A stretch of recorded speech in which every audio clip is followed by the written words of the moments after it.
obviously what we would be talking about, what I would think would be something interesting to talk about in a actual live session would be the upcoming Davos conference, and which is going on right now, in fact, in Davos, Switzerland. And this is where global leaders, major world leaders, top politicians, the leaders of major countries, United States and Germany and Pakistan, and come together in Davos, Switzerland, and they talk to each other, interact with one another. Global business leaders also attend these conferences. Bill Gates is usually there. People like Bill Clinton, or these kinds of people are usually there. So it's sort of a gathering of the global business and political elite that happens once a year in Davos, Switzerland. They have panel discussions and they talk about trends in the global economy. It's very interesting stuff and very relevant. And they sometimes they'll make deals, so these business leaders attend and political leaders attend. And so the president of the United States, Donald Trump, will be there. He should have arrived by now. He was traveling there yesterday with an entourage from the United States. I'm just talking, we don't need to, I don't think anyone else is listening to this. Interesting to me is the people that attend that conference are all very much liberals, right? They believe in free trade, the global economy. They see that as a win-win. But then the president of the United States, who has said very clearly that he, as an economic nationalist, is attending and is going to promote an economic nationalist agenda. So to me, that is very interesting to see this happening before our eyes. What's going to happen at that conference when an economic nationalist agenda is presented to a group of global leaders who are very strongly committed to the liberal approach. So that would just be a very interesting kind of clash of worldviews that may happen at that conference. So it's very interesting. Okay, well, I don't think we have any participants other than myself, edX experts, and the teaching assistant. So I think, I'm not sure if we should continue the discussion, but that's something that I thought would be interesting to discuss possibly on the discussion forum. The paper, of course, if anyone has an idea for a different topic for the paper, please suggest it or propose it on the discussion forum, and we can give feedback on that. So those are some things that I might suggest. Okay, so I'm going to check my email and see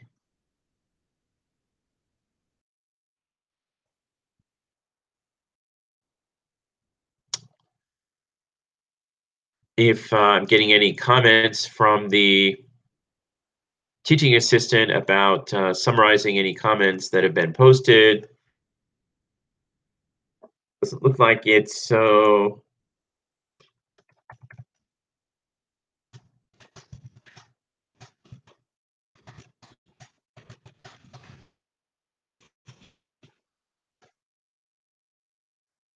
okay, just asking them if there are any comments being posted.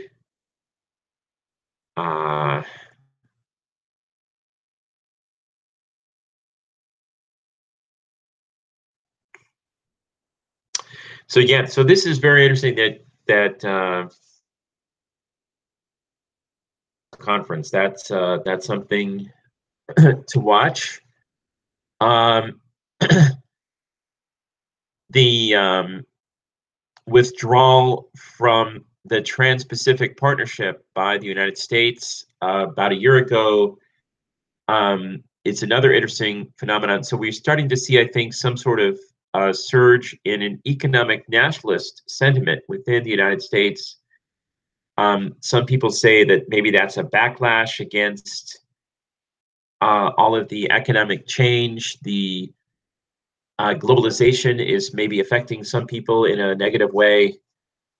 And so we're seeing something of a backlash and a return to an economic nationalist sentiment or view, and economic nationalist leaders getting elected. So let's talk about some ideas for the paper topic. Um, the idea would be to apply the three views to a current event or current issue in your country. So in my online course, I had a student from Jamaica. And this student from Jamaica, last night we had an online office hours session. And what's great about those in Adobe Connect or WebEx is I can interact with the students live. I can see their comments on a chat, or I can even see them live, up to 15 students at a time. So it's a very interesting way to interact. And that's what you get when you take the online program at Thunderbird. You get access to that kind of interaction with the faculty. And so in any case, what the student from Jamaica was talking about was the International Monetary Fund and its impact on Jamaica. And so she was saying that the IMF was imposing very tough requirements. They were providing financial assistance to Jamaica, but imposing very tough conditions on Jamaica.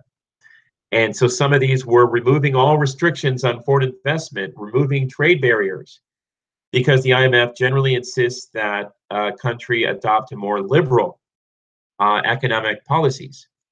And so she was telling us that from her point of view, she saw those as very harmful things. And she did not believe that it was going to create a win-win outcome as the liberals believe, but in fact was benefiting the rich countries. So she saw what the IMF was doing from the structuralist perspective. So I was saying, this is amazing. This is great to get your firsthand account of this. And so fantastic, excellent.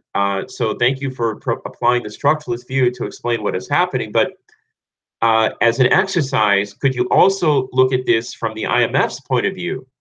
At least what they state is their point of view, the embedded liberal logic of the IMF. So she found that to be a challenge, something difficult, not easy to do. But so in the paper, my idea would be to apply the three views, right, to something like that may be happening in your country.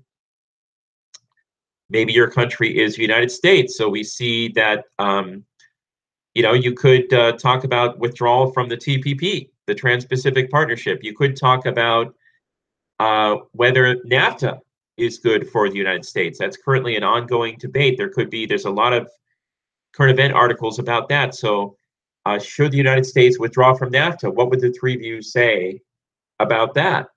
So this is the idea how you could apply the three views to a current development, a current event going on in the United States. Another interesting recent development in the United States was the U.S. government has put strong, high levels of tariffs, taxes on imports on solar panels and washing machines. And so many people are seeing this as sort of an economic nationalist reaction. Embedded liberals might say, no, dumping is occurring. So, there are certain rules in place where it does allow governments to impose certain requirements. But certainly this is likely to be something that would be go to the World Trade Organization. We could see China taking us to the World Trade Organization in a trade dispute.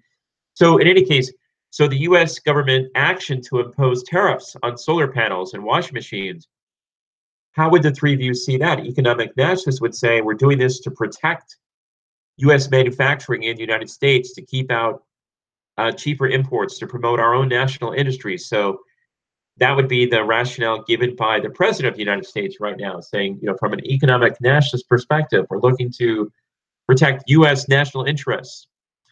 An embedded liberal might say, well, we believe in free trade and completely, but we see that there are certain specific violations of the rules that are occurring. So that might be a different reason for imposing those tariffs. And it's interesting that both major political parties, at least Al Gore, the former presidential candidate from the Democratic Party, is in this case siding with the current president of the United States from the Republican Party in saying that the U.S. was completely justified imposing tariffs on solar panels. So it could be that both are economic nationalists, or it could be that both are saying that there have been violations of certain specific rules that would facilitate trade. So that would be an embedded liberal explanation why the U.S. government did that. And of course, the structuralist view would be you're just protecting the interests of big corporate interests of the panel producers. So I'm just giving you an example of another possible topic.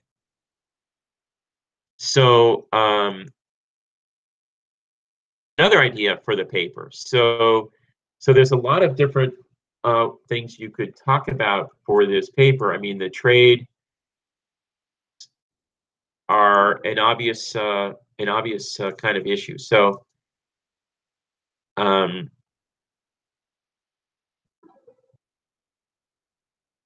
okay, so I'm going to keep talking because they're saying that they'll post this video. The session is over, so even though no one was able to join us live today, you can view the video later if you want to. So I'm assuming that if you're watching this, you're viewing the video later. So I'm doing this from home, and I'm realizing now the lighting isn't that great in my back office here. We have one little room dedicated to my office, and so something to think about for the future. But in any case, so let's see what else might be an interesting topic for the paper. So yes, so these really interesting recent developments. One other interesting topic. Well, I just wrote a case that was published recently. This just a couple of weeks ago, in the Thunderbird case series. That is about the dispute between the United States and the small country. It's an island Caribbean nation. It's two islands, Antigua and Barbuda. And the country of Antigua and Barbuda, which I refer to for short as Antigua, got into a big trade dispute between with the United States because Antigua was trying to develop its internet gambling industry. And they were giving permits for internet gambling. They don't have any laws, it's perfectly okay. Gambling is okay in Antigua and Barbuda. So the government of Antigua and Barbuda, Antigua for short, I'm just going to refer to it as Antigua, was encouraging people to set up those kinds of internet casinos and online, where I guess you contribute some money, and with your credit card, you can make bets on sporting events, or online casinos where you play so I don't know how it works exactly. I haven't tried it myself, but you can do gambling online, and so they were interested in attracting customers from the United States. So now what's interesting is the United States said this is wrong. This is an outrage. That our citizens could lose everything. One of our U.S. senators at that time, when a lot of this was happening in the early days of this, said, "Click the mouse, click the mouse, lose the house." And he said that's the danger with online gambling. It's too easy. Teenagers or people that really shouldn't be doing this might get involved in this. So the U.S. passed some laws forbidding this and preventing Antigua from. You could think of it as exporting its services, internet gambling services, to the United States by making that available to customers in the United States. And one entrepreneur who happened to be from the United States had left the US and gone to Antigua to set up his internet gambling business, was so upset about this that he encouraged the government of Antigua to file a trade dispute in the World Trade Organization. And he contacted a friend who was a lawyer, and his friend took the case. The government of Antigua hired his friend, and the lawyer took the case to the WTO in a trade dispute, and the WTO ruled in favor of Antigua and said that the U.S. should be blocking access. The WTO, the World Trade Organization, believes in free trade, free flow of goods and services, And the U.S. could block access to something if it's something that it does to everybody, but it can't do it in a discriminatory way against one country. And the U.S. has its own internet gambling on horse races and things, so it shouldn't be doing this to Antigua. So those are the rules of the World Trade Organization, and so Antigua won the dispute, and the U.S. was allowed. Antigua was allowed to retaliate against the United States. So that's a very interesting dispute that you could write about, that the U.S. was trying to prevent free trade, and Antigua won that dispute. Now, we'll see in a later session when we talk about the World Trade Organization and how it works, that a country that wins a dispute like that is allowed to retaliate against the country that is breaking the rules. So Antigua said, we want to retaliate, but if we just put tariffs on something the U.S. exports to us, it won't have any impact because we only have 100,000 people.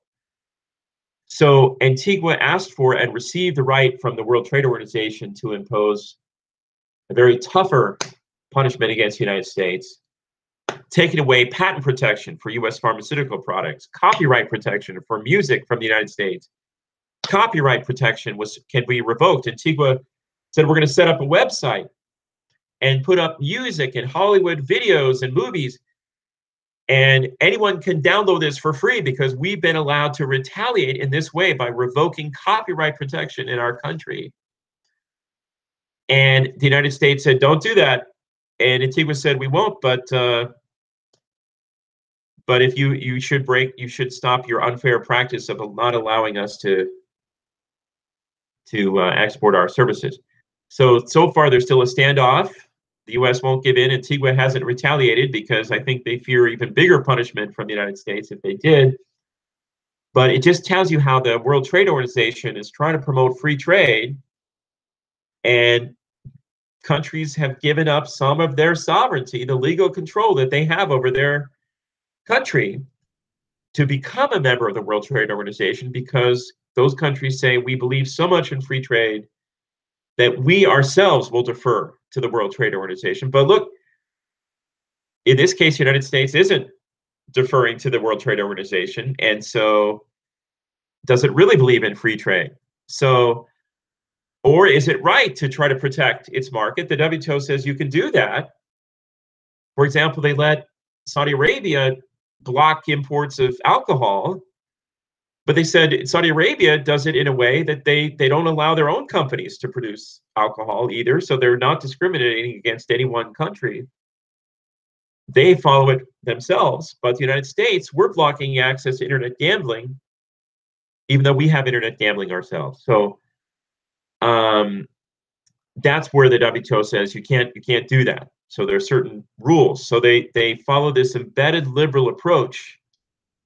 And economic nationalists in the United States are really upset. We should be able to put our own laws in, and but you see, we've given up some of that control to the World Trade Organization, and so we have to follow the rules. So that's a very interesting dispute that you could read about. The Thunderbird case series has that case published somewhere. It's called Morality or Protectionism: the U.S. Antigua internet gambling dispute in the World Trade Organization, in the WTO. So anyway, I'm just giving examples of what could be, how you could apply the three views to this, because economic nationalists have one view and liberals have another. So those are some of the things that I would write about if I were writing a paper like this. But you could make it a simpler topic. You could do a historical topic. Should the U.S. government have bailed out the banks during the U.S. financial crisis? The embedded liberals would say, yes, it was necessary. The structuralist would say, you see, this is an example of U.S. government just doing the bidding, the interests of the big corporate interests, bailing out the U.S. banks. And economic nationalists might say, Well, yes, of course, the U.S. government should intervene in markets like that, and it should maintain ownership of the banks, they might even say. Um, and of course, what we know is that the U.S. government did um, give the U.S. banks during the U.S. financial crisis, did bail them out. They were fearful of lending any money. The whole financial system seemed to be stopped. They had lost so much money because of their reckless lending policies during, leading up to the crisis, that they were in a terrible crisis. So the U.S. government bailed them out. Um, since that time, the embedded liberals, of course, said this was justified because the U.S. banks have since paid back the money with interest. And so this temporary intervention in the market was useful to keep the U.S. economy functioning properly. So the embedded liberals, they believe that that's the way things should work. You do need a strong government embedded, built into the market to make sure the market functions. But the extreme liberals would say there shouldn't have been any government intervention. Let the banks collapse. Teach them a lesson. Then they won't be so reckless in the future. If you bail them out, you're just encouraging this kind of irresponsible behavior in the future. So the extreme liberals would say, don't bail them out. It creates a problem, a hazard. It encourages reckless and irresponsible behavior. It's almost immoral to bail them out. So they would call it a moral hazard. And I've talked about all these kinds of things in the videos. But so you could write about this and explain this from the three views. So the extreme liberals see it one way. The embedded liberals see this bailout from another perspective. The economic nationalists would see it from a different perspective. And the structuralists would see it as the U.S. government just doing the bidding of the big banks. So that would be an interesting paper. You could make it historical. It doesn't have to be necessarily a current event. So just giving some examples. Okay, so let's see, what else can we talk about?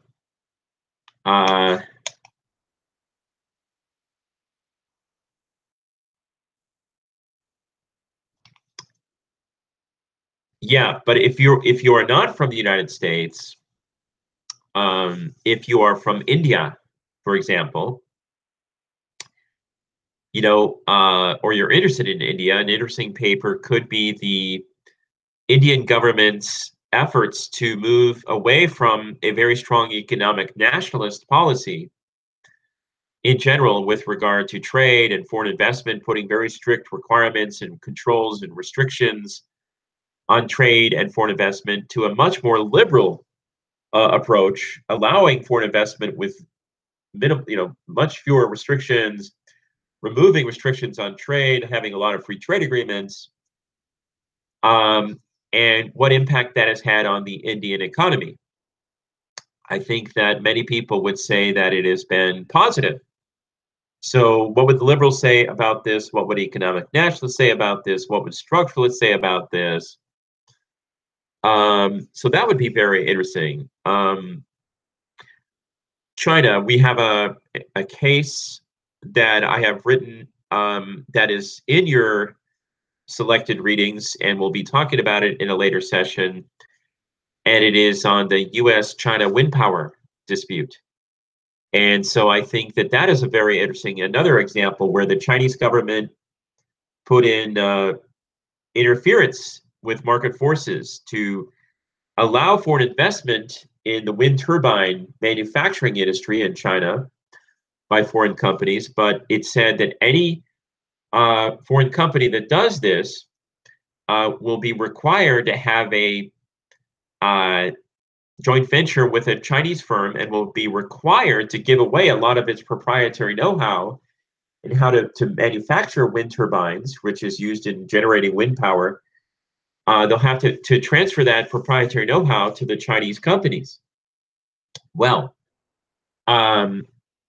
that is an economic nationalist policy. That is an interference with market forces. And the Chinese government was saying, uh, the government will give a subsidy, will give a big financial benefit, a payment to companies that do this, but will only give you the subsidy, the benefit, if you form this joint venture and you do these things. Well, clearly, this is a interference with the market forces, and in fact, it would be considered a an unfair subsidy because the World Trade Organization, which tries to implement rules of free trade and so on, has a rule against a subsidy that says we'll give you a government can give you a financial benefit to a company only if it uses a certain amount of domestic content or has a domestic partner, as we said in this, as I said, was in this case. So the U.S. started proceedings to take China to the WTO in this dispute, and China immediately dropped the subsidy. But by the time all this happened, China had already developed such a powerful, effective wind turbine manufacturing industry that it got a very good industry going. And so I think that's a very another interesting dispute that might be interesting to write about if you're interested in China. Oh, let's see what else. Now I'm down to 2 viewers, so I don't know if that means that it's possible. I know our teaching assistant could not stay for the whole time, so I know she had to leave early. So, but she's going to be there on. We have 2 teaching assistants participating, responding to comments. They're both really brilliant teaching assistants. One of them is Mary, and she is very effective. She's done this a few times. She is really knowledgeable, very brilliant. She has taken this course from another professor, so she has a really good understanding of how all of this works. And the other one is Jennifer, who is joining us. She is new, but she took my course in an online format. So she has been through all of this, and she knows, I think she's especially attuned to the concerns and needs of online students. So that will be very good. So let's see. I'm getting over a bit of a cold here, so I may be wrapping this up myself here. I'm trying to think of things that would be relevant to you or useful to you as you work on your papers and select your paper topics. But certainly you could propose any topic that might be interesting, and then we can comment on it.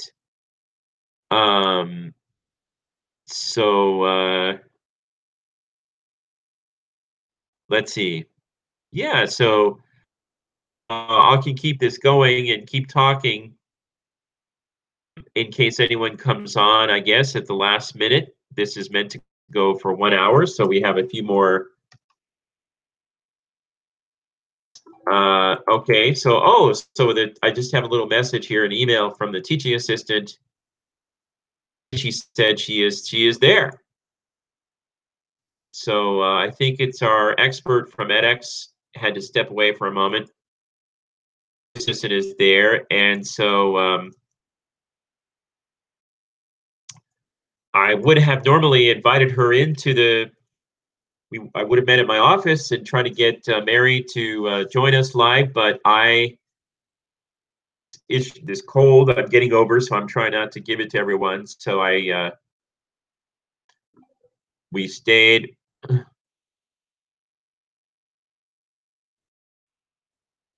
I stayed away, and Mary is giving me feedback and comments from remotely. So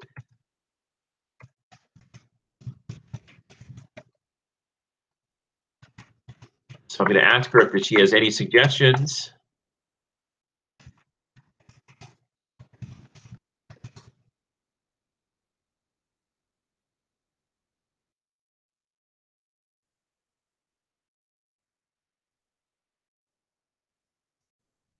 So I hope we'll have another chance to do this again, and we can, I hope, get maybe Mary live again. And so she's very effective in this format, very uh, a charismatic person and so on. So we'll try to do this again and get Mary helping me out with some of this. And but in the meantime, definitely, if you have a chance to participate in those online discussion forums, they're very, I think, useful to help clarify the information. And so Mary and Jennifer and from time to time, I will be very active in that. So, oh, okay. So our edX expert is still here with us. It's showing that we only have one person, but apparently we've got everyone there. So who knows? We may have 1,000 people watching this right now, or will be watching it in recording. That's fine. So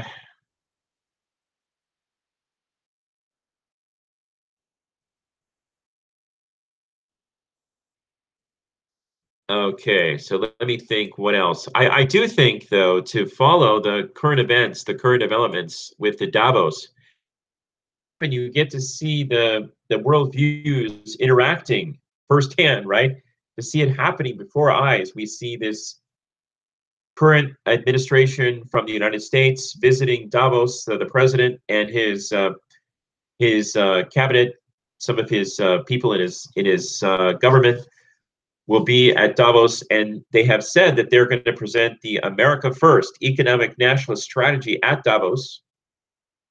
And this is so interesting because Davos is a place that is committed, very strongly committed to the embedded liberal worldview. So I am sure that often, if the managing director of the IMF would be there, the president of the World Bank might be there, other world leaders committed to the liberal worldview, the major business leaders that usually are liberals will be there. So it'll be very interesting to see this interaction happening, and what does it lead to? I don't know. Will there be debates or arguments, or uh, it'll be very interesting to watch how the economic nationalist view is presented by the current U.S. administration, and then is there any, different point of view presented by some of the global leaders at Davos? So that will be a very interesting kind of interaction.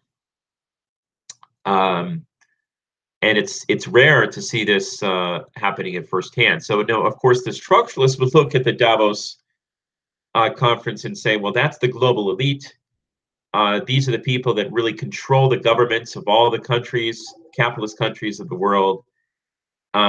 So they are just kind of interacting with one another to establish that they can further their class interests, of course, and enhance their ability to pressure the capitalist governments to do the bidding of the big corporate interest. And so that would be a structuralist take on Davos. And but the most of the participants themselves would say, no, we're doing this. We believe in interaction and win-win and free trade and minimal restrictions in the globalized world economy we're all part of. And so many economic nationalists might say, we don't feel that with free trade and globalization, everyone is getting the benefits of that. So we believe we need to put more restrictions on interaction between our countries' economies.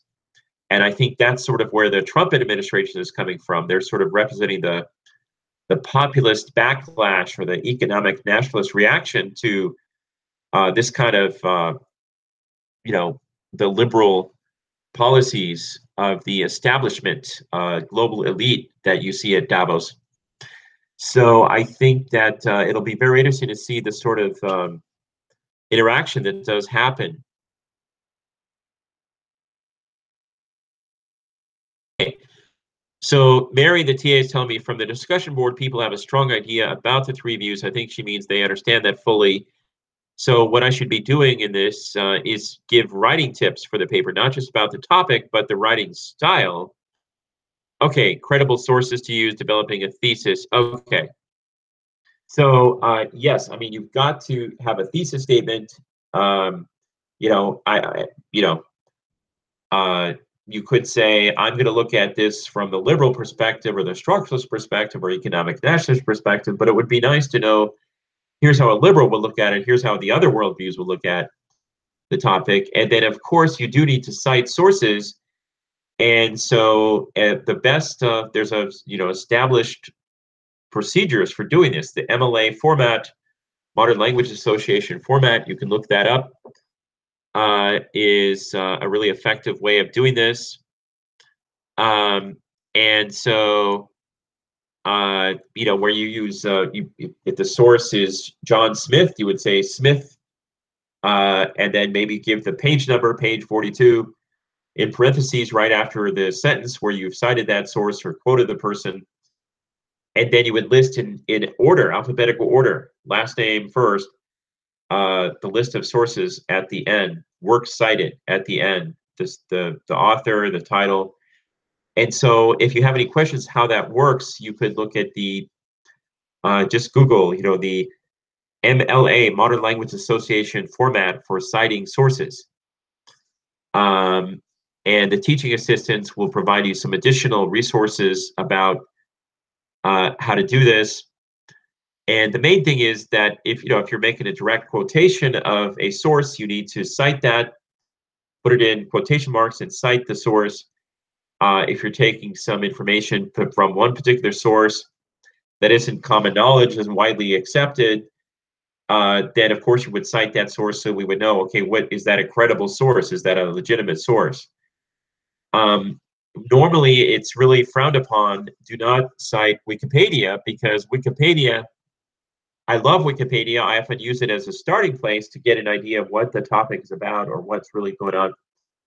But the problem is it's not always the most credible source because it can change quickly. Someone can put all African elephants are pink, and that assertion or that statement might be on the African elephant site for a few days before it gets corrected. So that's how Wikipedia works. If you're citing sources, avoid Wikipedia. You can use it as a starting point to get a sense or an idea of what a topic is all about, but it'd be better to use more credible sources. I find that newspaper sources like the Wall Street Journal, New York Times, those kinds of things are often very good for current topics, but there are often some very good published sources available. And so if you have any questions or want to ask about a specific source, you can post that on the discussion forum. The teaching assistant and I would be happy to respond or give you our views on that. So that's just, those are some things to keep in mind, that you do want to cite sources, and the MLA or Modern Language Association format is the preferred way of doing that. That's going to be part of the grading process, right? Did the person cite sources? How many sources? What was the credibility of the sources?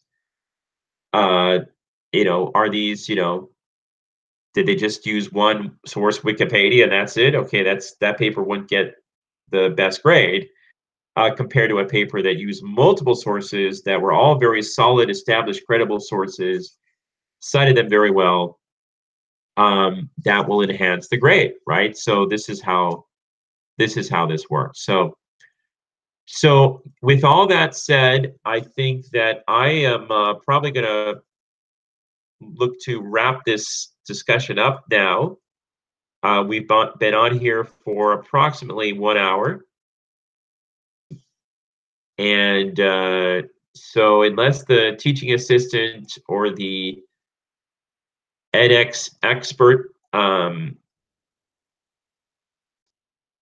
would say her name, but I've noticed that often these edX experts kind of like to remain anonymous behind the scenes and provide their amazing help and expertise behind the scenes. But of course, the teaching assistant, Mary, you're going to see her name when you interact with her online.